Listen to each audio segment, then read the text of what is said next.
અને હવે આગળ નજર કરીએ નેપાળમાં થયેલી હિંસા પર।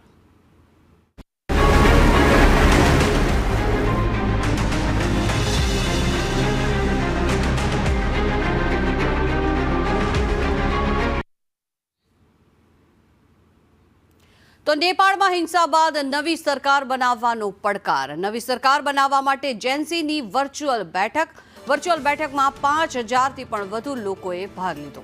પ્રધાનમંત્રી તરીકે સુશીલા કાર્કીના નામ પર બહુમત આપવામાં આવ્યા, ત્યારે સુશીલા કાર્કી બની શકે છે નેપાળના નવા પ્રધાનમંત્રી। સુશીલા કાર્કી નેપાળના પૂર્વ ચીફ જસ્ટિસ છે। વર્ચ્યુઅલ બેઠકમાં અન્ય 4 નામો પર પણ ચર્ચા કરવામાં આવી હતી।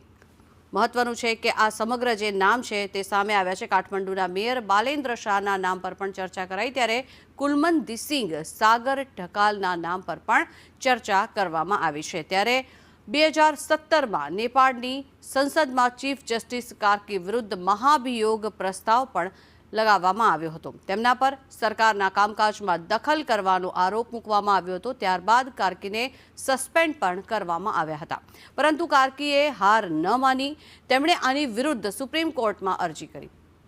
કોર્ટે તેમની નિવૃત્તિના 1 દિવસ પહેલા જ ઐતિહાસિક ચુકાદો આપ્યો અને કાર્કી સામેનો મહાભિયોગ પ્રસ્તાવ પાછો ખેંચી લેવામાં આવ્યો। જોકે આ ઘટનાના 8 વર્ષ પછી પરિસ્થિતિ હવે બદલાઈ છે। એક સમય હતો જ્યારે તેમને સરકારના કામમાં દખલ કરવાના આક્ષેપ તેમના પર કરવામાં આવી રહ્યા હતા, અને અત્યારે હાલ એ સમય છે કે હવે કાર્કી સરકારની કમાન પોતાના હાથમાં લેવા જઈ રહ્યા છે।